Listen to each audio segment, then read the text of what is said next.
انہوں نے یہ سمجھا کہ ہماری کامیابی، ہمارے لیے ترقی کا ذریعہ مغرب کی تقلید ہے، تو مغرب کی تقلید کے لیے کچھ احکام متصادم تھے۔ اب انہوں نے یہ چاہا کہ یہ احکام مغرب کی تقلید کے لیے جب رکاوٹ بن رہے ہیں، انہیں پس پشت ڈالا جائے۔ انہیں پس پشت ڈالنے سے پہلے یہ کیا جائے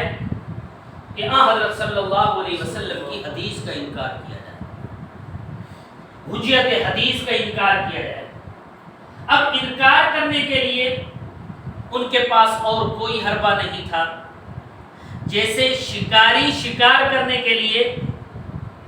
مچھلی کو شکار کرنے سے پہلے کنڈے کے اندر سانپا ڈالتا ہے یا چھوٹی مچھلی ڈالتا ہے تاکہ بڑی مچھلی کا شکار آسان ہو سکے، پھر اس رسی کو ڈھیلا چھوڑ دیتا ہے یہاں تک کہ جب بڑی مچھلی اس کو اپنے منہ میں لے لیتی ہے، پھنس جاتی ہے، تو پھر اسے شکار کر دیتا ہے۔ اب انہوں نے بھی بطور شکار کرنے کے لیے مسلمانوں کے ایمان پر ڈاکہ ڈالنے کے لیے سب سے پہلے نمبر پر یہ حربہ استعمال کیا کہ قرآن مجید کو بطور سانپا کے استعمال کیا جائے۔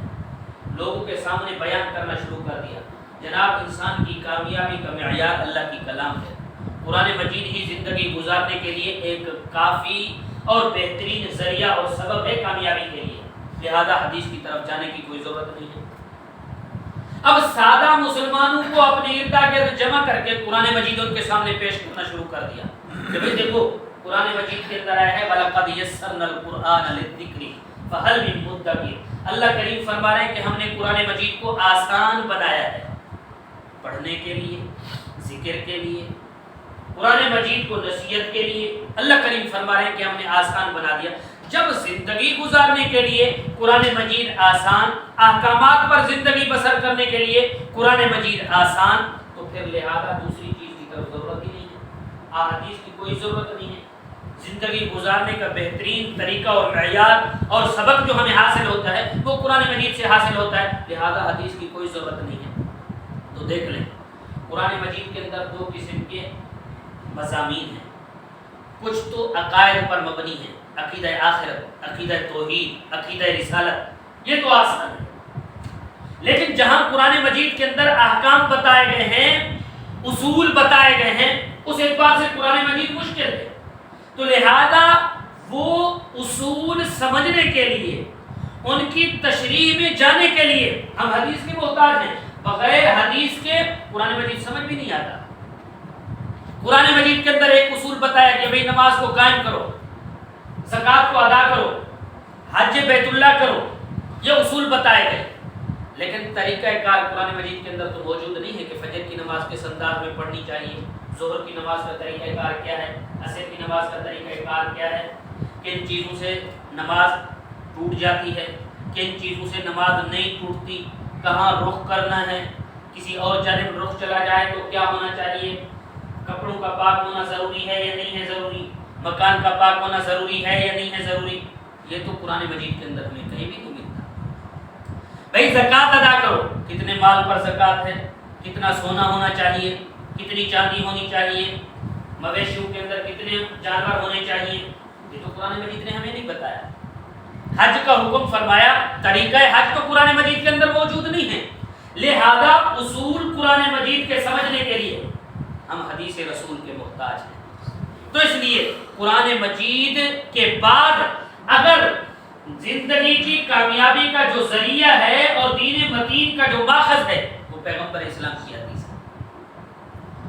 پھر قرآن مجید کی دوسری آیت آپ کے سامنے پیش کریں گے کہ جناب قرآن مجید کے سورہ کہف کے اندر آیت نمبر 109 کے اندر نبی اکرم صلی اللہ علیہ وسلم سے اللہ تعالیٰ نے کہا کہ بھئی آپ کہہ دیں انما انا بشر مثلکم، میں آپ کی طرح بشر ہوں، جیسے آپ ویسے اللہ کے رسول فرماتے جب ان سے غلطی صادر ہو سکتی ہے تو ان سے بھی غلطی صادر ہو سکتی ہے، ان کی بات قابل حجت نہیں تو نبی کی بات یعنی حدیث بھی حجت نہیں ہے۔ اس طریقے کی باتیں آ کر کے پیش کریں، سیاق و سباق آپ کے سامنے پیش نہیں کریں گے۔ اگر سیاق و سباق پیش کیا جائے بات تو واضح ہو جاتی ہے، مکمل مقصد ان کے خلاف اتر جاتا ہے، تو لہذا اس طرح کی باتیں آپ کے سامنے پیش نہیں کریں گے۔ حالانکہ سیاق و سباق کو دیکھ لیا جائے، اللہ کریم نے یہ تو اس موقع پر فرمایا جب مشرکین مکہ نے 12 پیغمبر اسلام سے معجزات کا مطالبہ کیا، حالانکہ معجزے کا صادر ہونا پیغمبر اسلام کے ہاتھ مبارک پر، یہ پیغمبر اسلام کی اپنی قدرت اور اپنا کمال نہیں ہوتا، معجزے کے اندر پیغمبر اسلام خود عاجز ہے، یہ اللہ تعالیٰ کی قدرت اور اس کا کمال ہوتا ہے۔ 12 مشرکین موقع موقع نہ بھی ہو تب بھی آ کر کے بسا اوقات معجزات کا مطالبہ کرتے تھے، لیکن کیا ہوتا تھا جناب جب اس طرح مطالبہ کرتے تھے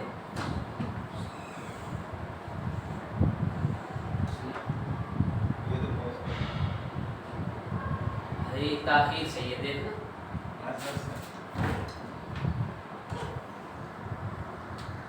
کرتے تھے موقع بموقع۔ اللہ کے رسول صلی اللہ علیہ وسلم نے فرمایا، اللہ کریم نے کہہ کے بتایا کہ آپ ان کو بتا دو انما انا بشر مثلکم، میں آپ کے لیے میں بشر ہوں آپ کی طرح، یعنی آپ آ کر کے معجزات کا مجھ سے مطالبہ کرتے ہو، ہر صورت میں یہ تو نہیں کہ میں اپنے ہاتھ پر جو ہے معجزات کو کیا کر سکوں بھائی صادر کر سکوں، فرق یہ ہے یوحا الیہ، میری طرف وحی کی جاتی ہے، آپ کی طرف وحی نہیں کی جاتی، وحی کے ذریعے سے مجھے بتایا جاتا ہے، میں آپ کو آگاہ کر دیتا ہوں، یعنی اپنی مرضی کے مطابق میں ایک قدم بھی آگے نہیں چلتا، وما ینطق عن الہوی ان هو الا وحی یوحا، کوئی بھی نطق نہیں کرتا، جو اللہ وحی کرے تو وہی میں آپ کو بتا دیتا ہوں، لہذا اس طرح کی آیات آ کر کے آپ کے سامنے پیش کریں گے، آپ ان کے لیے سیسا پلائے ہوئی دیوار کے مترادف بن کر کے علماء امت، انبیاء کی امت، نبی اکرم صلی اللہ علیہ وسلم کی امت کے ایمان کی حفاظت کرنے کی کوشش کریں گے۔ اسی طریقے پر سورہ مائدہ آیت نمبر 2 آ کر کے پیش کریں گے آپ کے سامنے، الیوم اکملت لکم دینکم، کہ اللہ کریم فرما رہے ہیں کہ آج کے دن میں نے آپ پر اپنا دین مکمل کر دیا۔ خدا کے بندوں کہتے ہیں کہ جب دین مکمل، پھر حدیث کی کیا ضرورت، پورا دین ہی قرآن مجید کے اندر مکمل، تو حدیث کی کیا ضرورت؟ تو ہم نے بتا دیا کہ دین مکمل ہوا با اعتبار اصولوں کے، دین مکمل ہوا با اعتبار احکامات کے، دین مکمل ہوا با اعتبار سابقہ انبیاء کے خبروں کے، اصول تو بتائے گئے، لیکن اسی اصولوں کو سمجھنے کے لیے ہم حدیث کے محتاج ہوتے ہیں۔ اس طریقے پر آ کر کے قرآن مجید پیش کر کے مسلمانوں کو شکار کرنے کی کوشش کرتے ہیں، لیکن پھر انہوں نے آگے بڑھ کر کے ترقی کر کے 3 نظریے قائم کر دیے۔ اب پہلے قرآن مجید پیش کیا، پھر اس کے بعد انہوں نے آ کر کے 3 طرح کے نظریے پیش کیے۔ پہلا نظریہ انہوں نے یہ پیش کیا کہ اطاعت صرف قرآن کی واجب ہے، اطاعت صرف قرآن کی واجب ہے،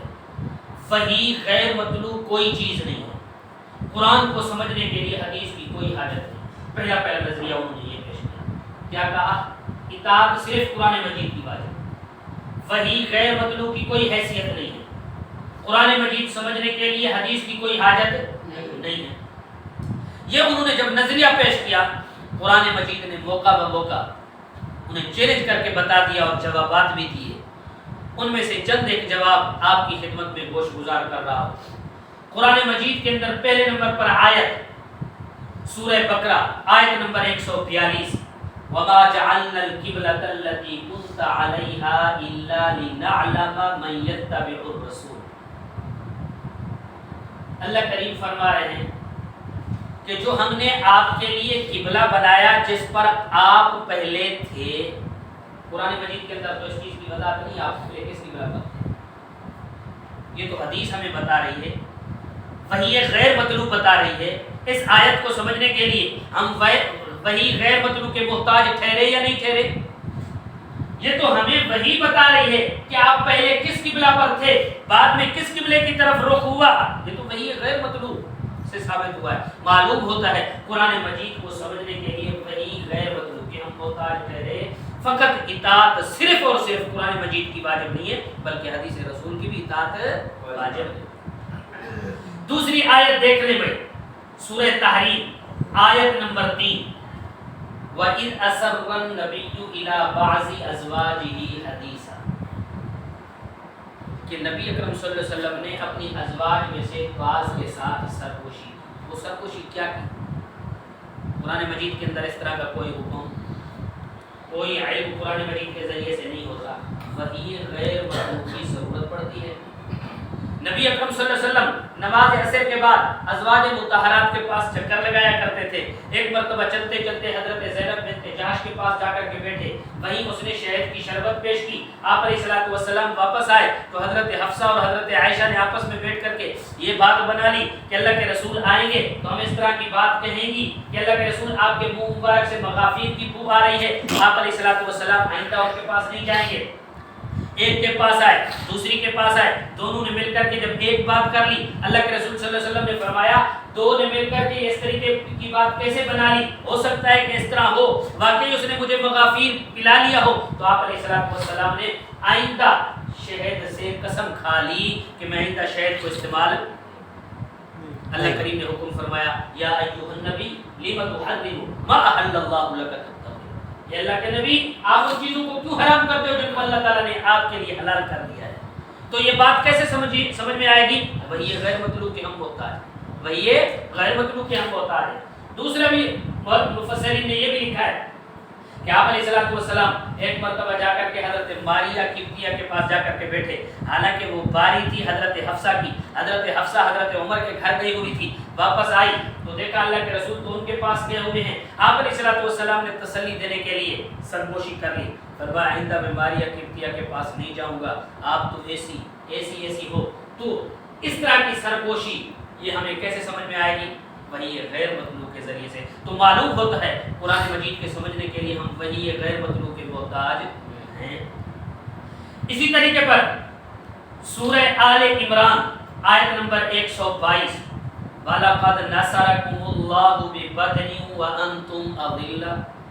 غزوہ احد کے موقع پر یہ آیت نازل ہوئی اور بتایا گیا پیشن گوئی کہ غزوہ بدر کے اندر ملائکہ کے اترنے کے متعلق یہاں پر تو اتنا بتا دیا گیا کہ اللہ کریم نے آپ کی نصرت کی، لیکن فرشتوں